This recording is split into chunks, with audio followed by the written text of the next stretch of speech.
Cormac O'Conaire is Irish and a partner and chief design officer at Design Partners, a product design and innovation agency. Cormac can be found as a creative mentor on The Big Idea, and he moonlights in a reggae band. Who is the man with a mission to elevate human potential?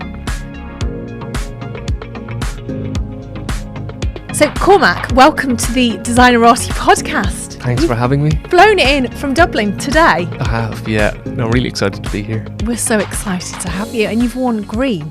Is that associated with your country of origin? I didn't intentionally wear it to represent Ireland, but sure, why not? Keeping it real. Now, as is our typical format, we invite you to have an icebreaker situation with us. That might be something that we don't necessarily know about you or we wouldn't associate with you. It can be a product or some words. So I brought a photograph. Most people would know me in the design world for what I do every day as my profession. But about a year ago, I found a local boxing club and I started coaching in it. I actually only went down to get fit, to train, and they roped me in to start to coach down there.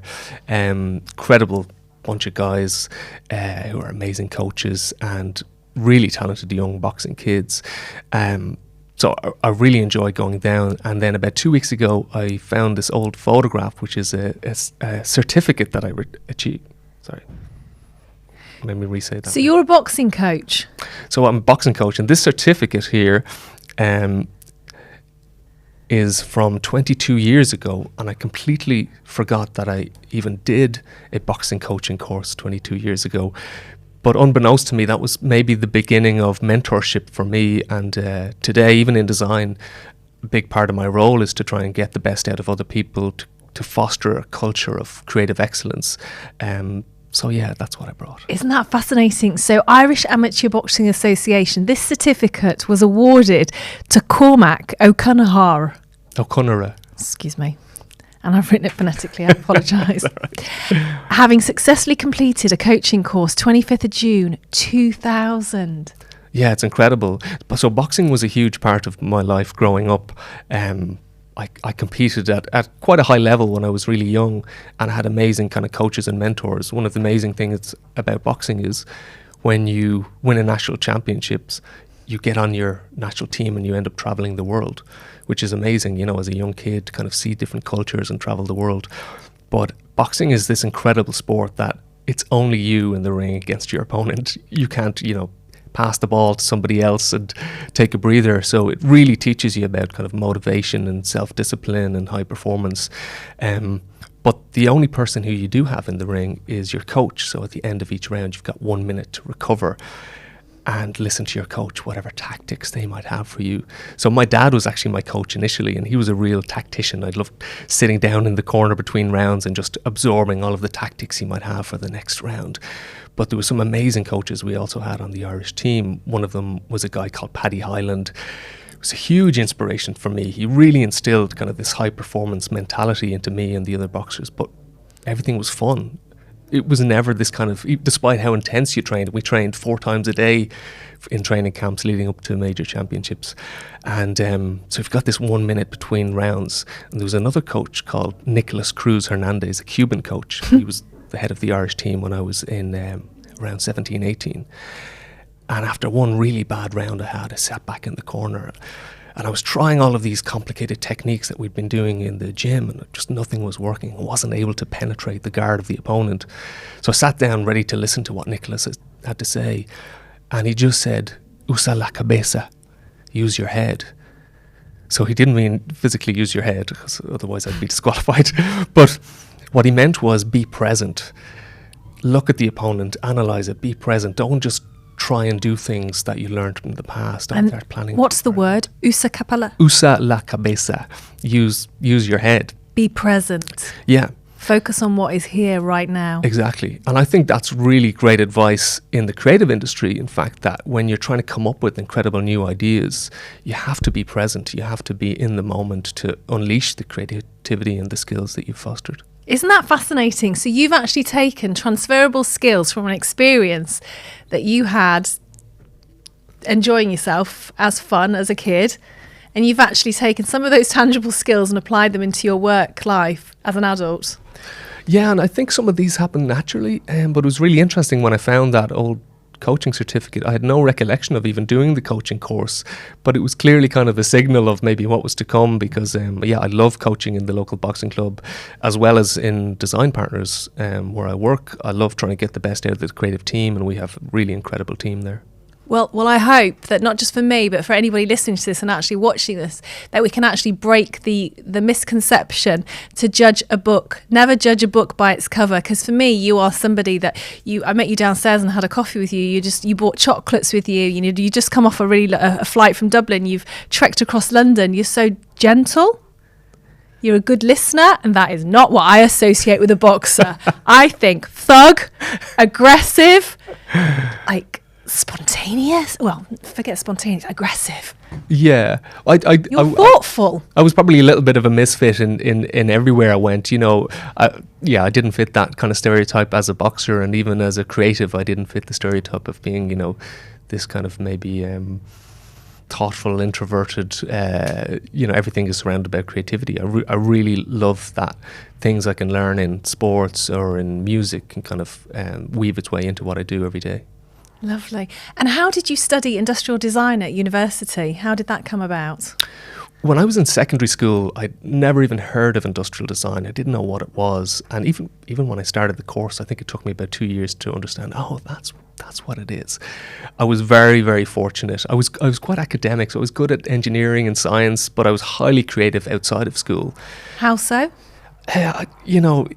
My brothers and my sister, when we were kids, we used to be like creating comic books together or designing video games or just making things. And my mother, she was really creative at home. She was an artist. And And you grew up in Dublin? I grew up in Dublin, yeah. And just on the seaside. So we had kind of the beautiful scenery to go out and play in. And so anytime I went outside, it was typically training for boxing. And every time I went inside, I was just trying to be creative.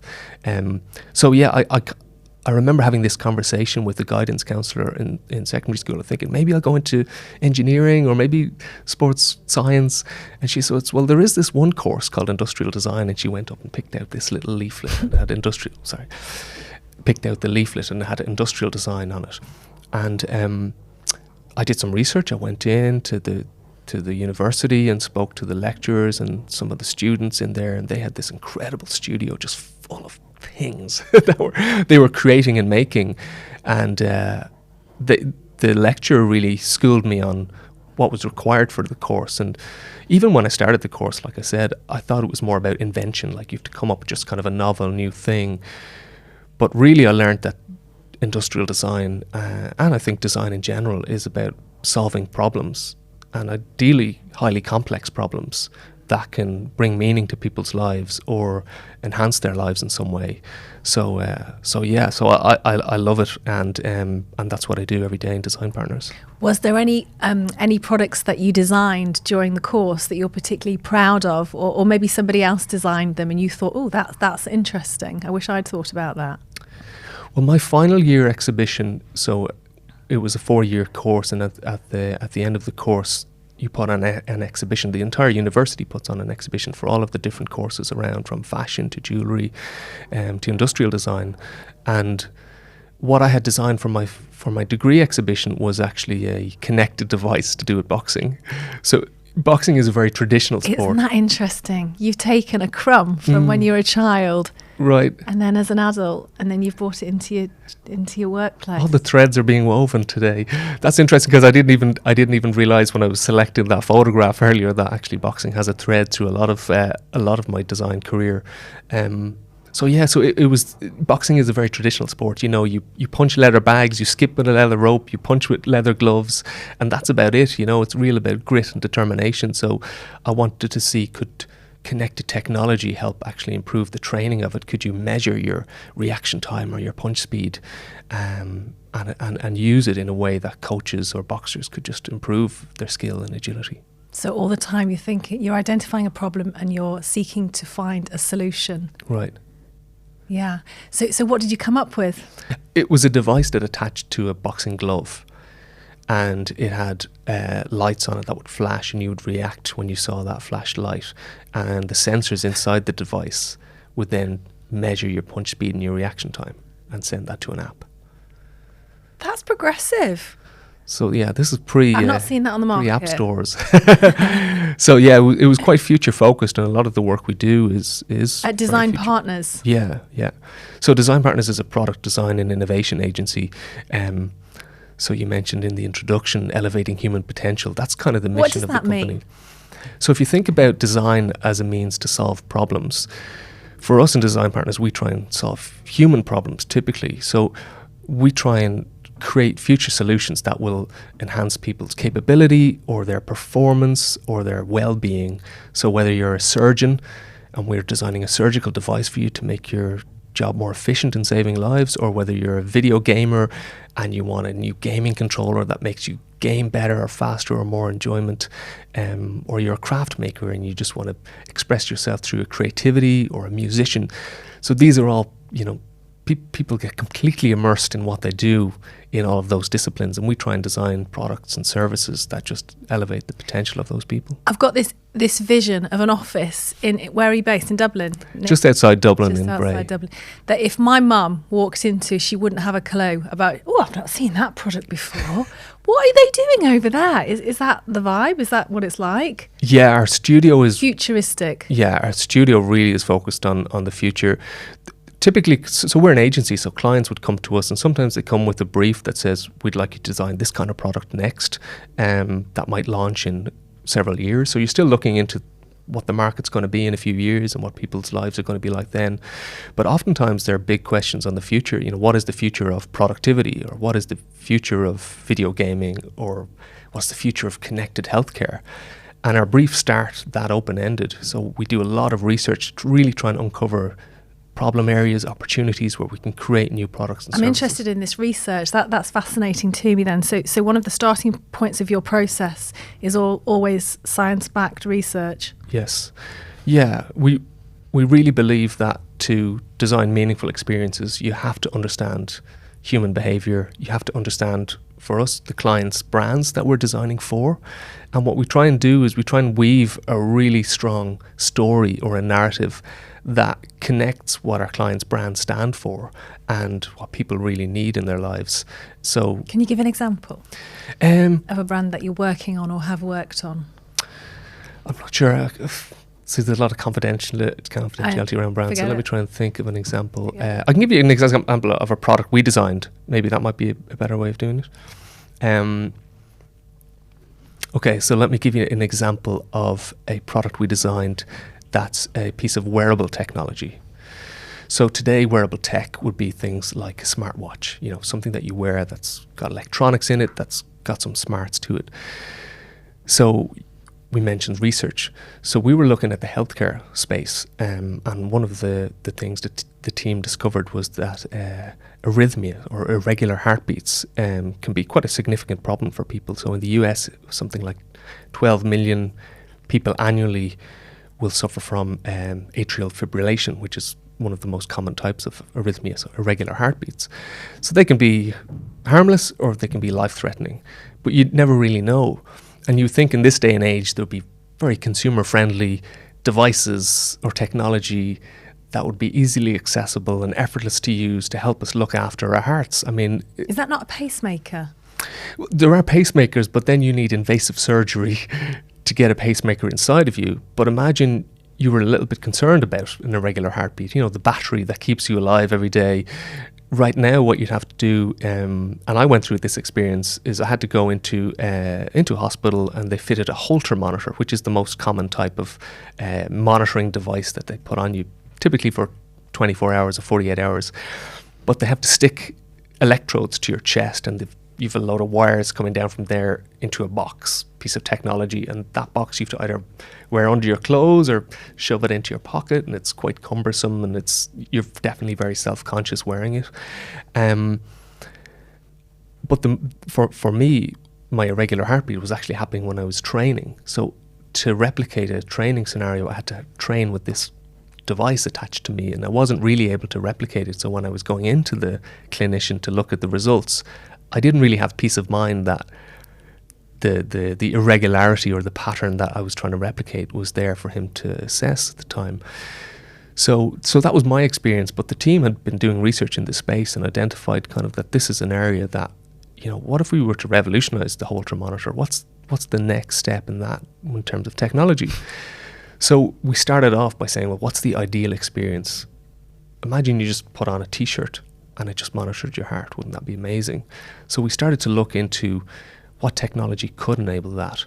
The team did incredible research in terms of how we could even achieve this, and we discovered different types of sensors that could be used on the skin in different locations around the body.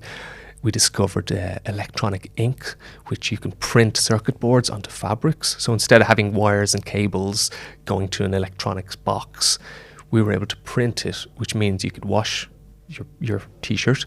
And all of these electronics then went to a tiny little brain on the side that you could take out. So if you wanted to wash this Clever. ECG vest, so it's an electrocardiogram vest, and we in our studio we built prototypes of this, which is natural to how we work.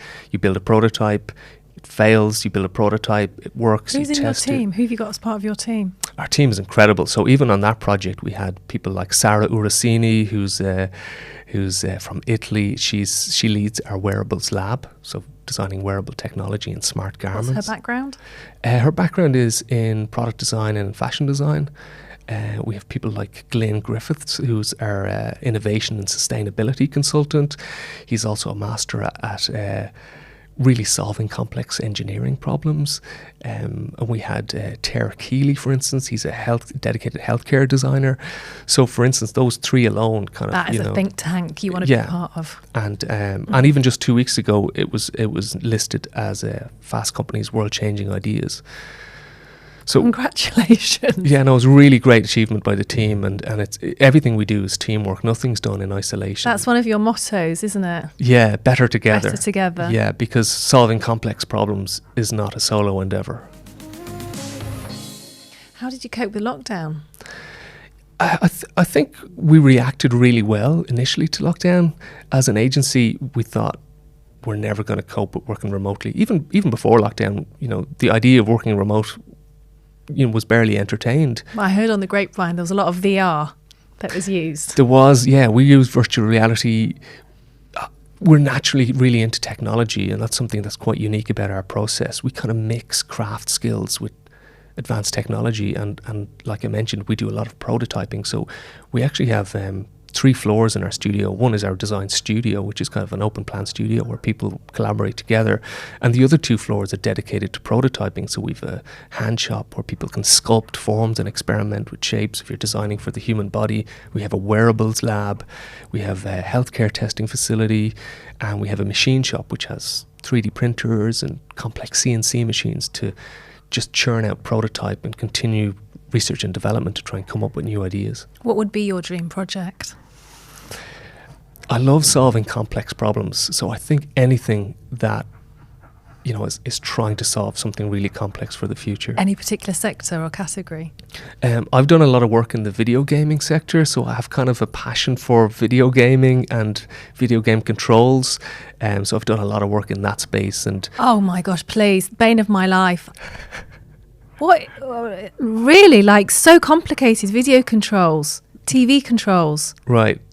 Yeah. So if you think about video gaming, at least when I was growing up, you might have 2 controllers and you'd had one to your friend and you could kind of have a game together. Whereas now, gaming is just everywhere. It's on our phones. It's in the cloud. You can game instantly. But the biggest transformation in video gaming is esports, so professional gaming. What's that? So esports is where you have professional video gaming teams competing against each other in massive international tournaments for millions of dollars. Tell me more. So part of the projects that we would have worked on, we would have visited pro gaming teams in LA and in So these Taiwan. are virtual sports teams? Virtual sports teams, yeah. So they're digitally native, so they grow up playing video games. They turn professional training and competing at the highest level in video games, all kinds of video games. And for instance, a game called Dota 2, where you'd have a team of 5 versus 5, and they'd fill out stadiums in the finals of these kind of things. Who are watching? Who are the people in the stadiums? People like you and I? Yeah. It's universal. Where do you access this sport? Well, it's starting to kind of infiltrate everywhere now. Video gaming now, I think, is bigger than the music and the movie industries combined. Like, it's huge. You've got these incredible kind of AAA games, like the biggest games in the world, shoot 'em ups and games like League of Legends. But you also have kind of really unusual games and indie games coming out. So gaming is really there for everyone. And how would you be involved in that process?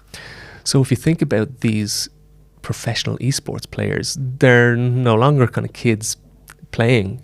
They're professionals who are competing to win. So in a way, they're akin to elite athletes. So they don't need kind of toys to play with. They need tools to win with. So elevating human potential. How can we get the best out of these gamers? How can we make them more agile? How can we get them to use the controls faster? And give me an example. How have you done that? Some of these controls can be really complex. You might have like a gaming mouse that could have 25 controls on it. So the most important thing is to... That brings me out in a hot flush. I like voice-activated commands. Netflix. There's a great video on YouTube of somebody playing a Mario game with voice only, and it's definitely worth a watch. But so these are kind of advanced, a little bit like a velodrome cyclist. They have these kind of bikes that have just been engineered to the nth degree. 1% improvement or even a 0.1% improvement on their product can increase their speed, and that's what it takes. When you're competing at these high levels, it's that fraction of an increment that can really make the difference between win or lose in these. So we put a lot of science into how we design these and how we prototype them, but at the end of the day, it's also gaming, so they have to kind of fit that gaming culture and look amazing and exciting and be part of, fit the gaming suite. I'm curious about your design process, because I've heard on the grapevine you have a very distinctive design process, which might be similar to others, but I feel it's different. Can you share? I think about 8 years ago, we had to make a decision as an agency. A lot of the design industry, particularly in kind of product design, was moving towards designers building what they call CAD files, or computer-aided design files, where they capture your design vision in a 3D package. And a lot of the designers were upskilling themselves to be really good at these packages, and you could capture your vision quite well. Whereas our process, particularly because we focus a lot on designing experiences where technology meets the human body, whether it's a surgical device or a video game controller or a piece of musical equipment. So we didn't want to lose that tactility in our process. So we kind of made a decision to stick to the craftsmanship skills that we had as an agency, but invest in advanced technology. So we now kind of blend those two things seamlessly. Some of the tech we invested in was scanning technology from the aeronautical sector.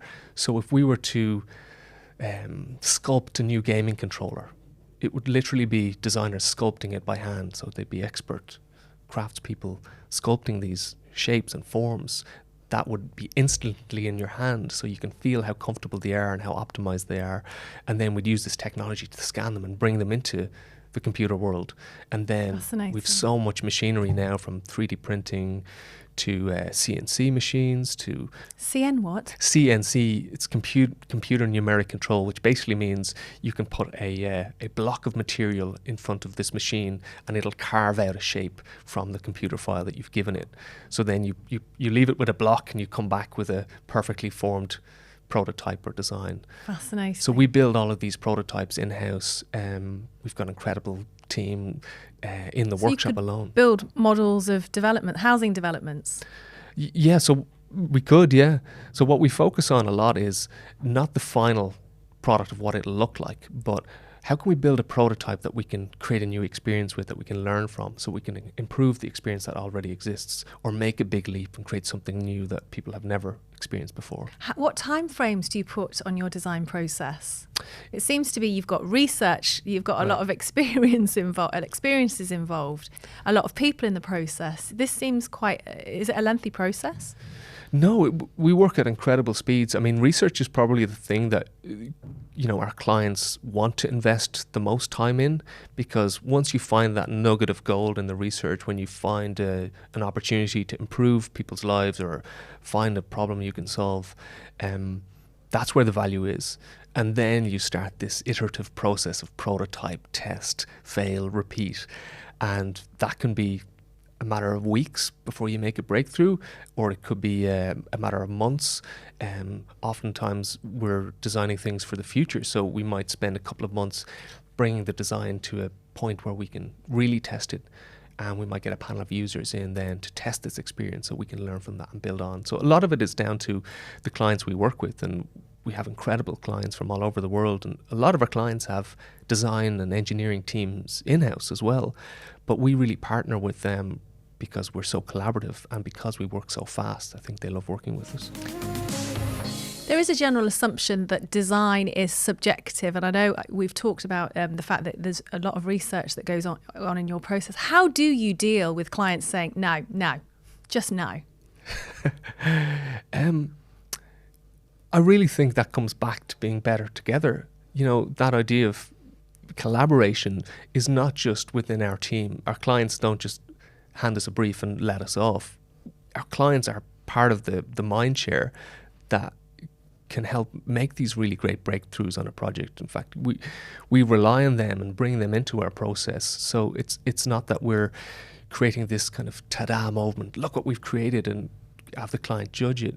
They're part of this process of really understanding how we can elevate people's potential and finding those little gems of ideas that we can build on. So by the time we are testing the experience, it's really about getting it in the hands of the people we're designing for. And I think if we can, our clients know this, but if there was an issue with the client kind of maybe not liking it personally, we would just try and say, well, let's test it with the people we're designing it for and see how they react. And sometimes that we discover in testing that there's insights that it doesn't fit into people's lives as seamlessly as we thought it'd be, but that's why testing is so important, and this process of kind of trial, error, fail, repeat, that's part of that creative process. There's a saying, I think it was a philosopher, Freud. He says, the stuff you know, information you know, the stuff you know you don't know, and the stuff that you know that you don't know you don't know. A lot of what I hear you talk about, I understand, but I didn't know it. Where do you know all this stuff? I'm interested. Is this wisdom? Is this experience? I mean, you're 38, 39, so you've had years at Design Partners. Or is this learned through university? How do you know about the future? I think it's definitely experience. Our entire team of Design Partners are kind of a high performance team, and we're all driven by this same purpose. And that's to hopefully kind of reinvent the future for the better, for people and for planet. And if that's what we do relentlessly, even when we're not working, we're constantly taking in streams of information from other areas. You start to see the kind of the weaves of threads of things that are happening, shifts in culture, shifts in human behavior, and just deeply understanding human behavior. All of that kind of starts pointing towards where maybe new technology is moving towards, or where new trends are coming. And I think that's how you can't predict the future, but you can look at all these signals and these patterns and say, well, here's an incredible future experience that we can create for people. Aside from boxing, how do you fuel your soul? What are your sources of inspiration? I know you've recently got engaged. Congratulations. Thanks a million. Yeah, very happy about that. Happy she said yes. That's so romantic. Can we just share that you went out and bought lots and lots of flowers and filled your apartment with them? That's gorgeous. There was plenty of flowers. Yeah, no, it's great. Was it a secret? No, it wasn't. Sorry about that. That's fine. But yeah, I think like my family and friends are actually huge inspirations for me. I don't look to design for inspiration. In fact, I think that having lived experiences with people, spending time with people, personally being creative outside of my creative job, I find really inspiring as well. I'm really keen into music. I love music. You're in a band? Playing a band, yeah. Tell me about that. Well, it's been on pause now since all of the lockdowns. But yeah, we're called After the Ibis, and we're a reggae band. No. Yeah. See, that is brilliant. That's brilliant. You're such a gentleman. You are a boxer and you play in a reggae band. Yeah. I mean, if I was to blueprint you in an airport, that is not the guy that is in a... Fascinating. Why? Why are you in a reggae band? Well, I kind of fell into the band. I was I think I was maybe the second last member of the band. Some of my friends played in this band, really exceptional. I was playing in a different band at the time. Beautiful music. And I mean, and these guys were just, even if you didn't like that genre of music, when you saw this band play, they were just so tight and they just had a groove and you couldn't help but smile. What are they called? After the Ibis. After the Ibis. So we can look on YouTube, After the Ibis. Yeah. We released an album several years ago called Busy Waiting, which is apt given we've been busy waiting for for all the festivals to open up. So so I kind of fell into the band. They were recording a demo, and I'm really into music, so I have lots of different instruments. I can play none of them well, but I had a new drum kit, so I said, can we borrow your drum kit, Cormac, so that we can record a demo? It's like, fine, but it's brand new. Let me set it up for you so you don't damage it. So they recorded a demo. There was a small little keyboard in the corner, and while they were playing, I was just messing around on the keys, which I normally would do, just producing music and just coming up with music in my spare time. And the lead singer, Lee, said, hey, do you want to come down to rehearsal and try it? I was like, no, I'm not a keyboard player, let alone reggae keyboard player. So they convinced me because they were supporting reggae legends, Toots and the Maytals, and they'd already supported, I think, the Scatolites, and even Bob Marley's band, The Wailer, were doing a world tour, and we supported them in Dublin. Hello! Yeah. You are a superstar, aren't you? A lot of this was before I joined the band, so no, not at all. So obviously I kind of jumped at the chance to kind of to get involved. So it's brilliant. It's so different to how we create in Design Partners. In Design Partners, you have this kind of you have this fog. A project starts with fog. You're not really sure what the answer is, but slowly the fog clears and you see this kind of target, and that's what you're aiming for because you're trying to create like a really strong solution that solves a problem. But in the band and in music, you're kind of just going with the flow, and you just kind of get lost in these kind of flow states of creativity, and it's a completely different process. You're just kind of almost feeding off the vibe of each other, and there is no target apart from what it ends up being. And that segues quite neatly into flow, which is something that you're a bit of an expert in. Am I right? I'm absolutely not an expert in, but hugely passionate about flow and flow states. What does that mean? In what sense? So a flow state is a psychological state. So have you ever been in the zone where you just lose track of time? You're very present. Very present. You snap out of it and you think, wow, God, I'm so productive there. And you typically feel energized afterwards.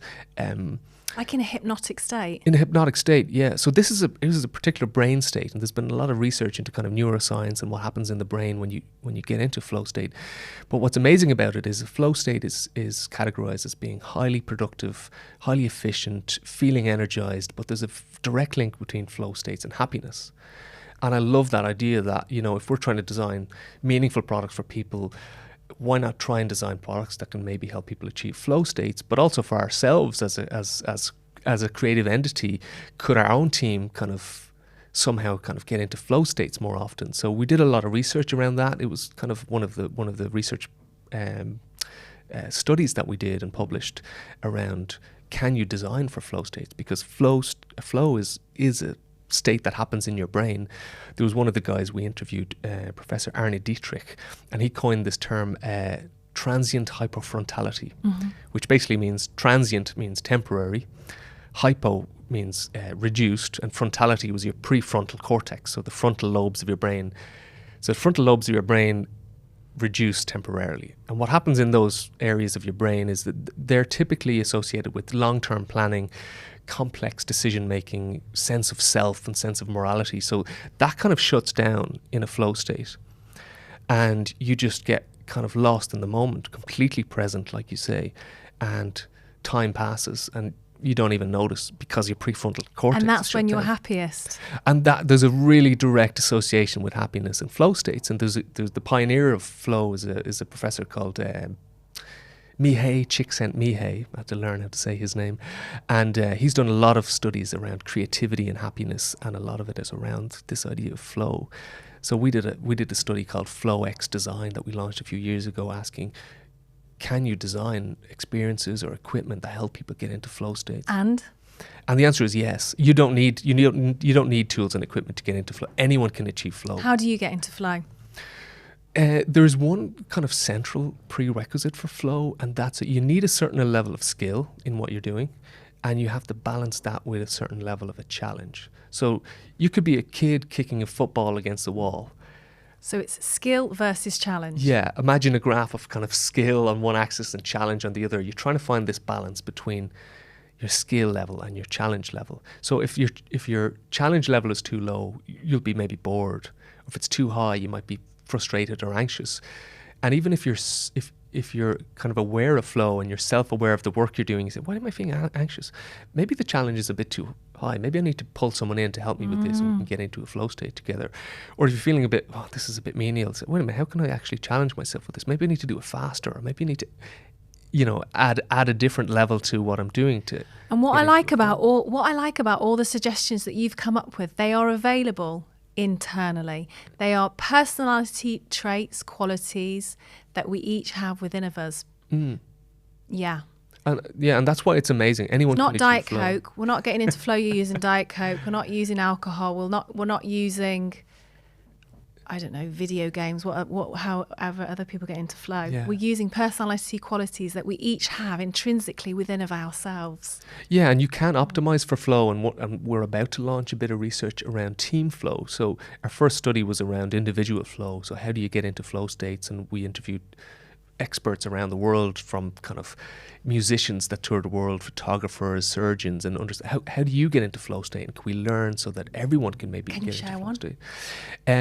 Well, there's a guitarist for metal band Trivium called Matt Heafy. He is an absolute superstar.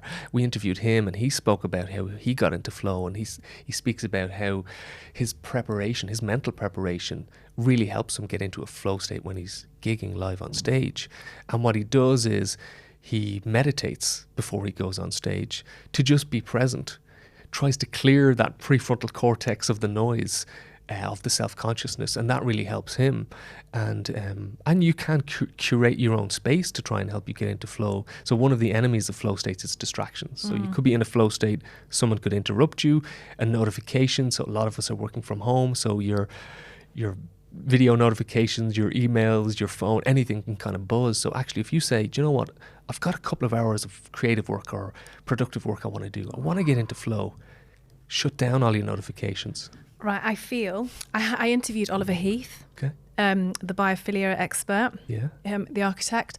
Now, he actually has research available online. I think you need to share your research. That is fascinating. All the stuff that kind of you're working with alongside all your brands. We need to know about this. We need a section. Make it easy though. Don't not too futuristic, complicated for people like me. Make it voice activated.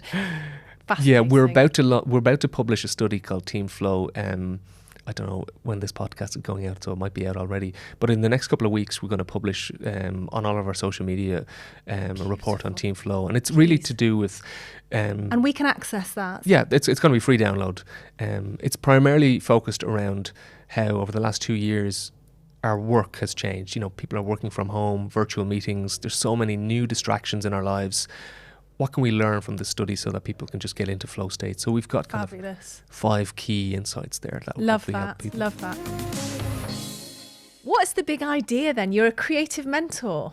Yeah, so the big idea is an initiative that's led by an incredible creative called Kim McKenzie, very dear friend of mine and ex-Design Partners alumni.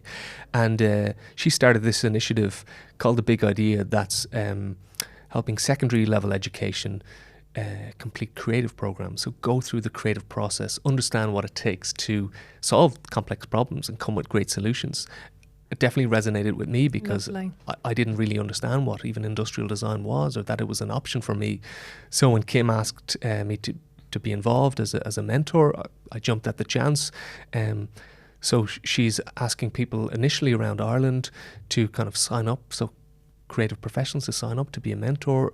You review projects as part of the process, and it's really fulfilling. It doesn't take that long to get involved, but it's really important. And I think for people like myself who've spent quite a while in their career, I think it's really important to take the time out to help mentor others, because you realize what other people can teach you. There might be naivety in people's understanding of the design process, but you see creativity unleashed in kind of the next generation of people, and they are kind of the currency of the future, is kind of the creative minds that we can foster now.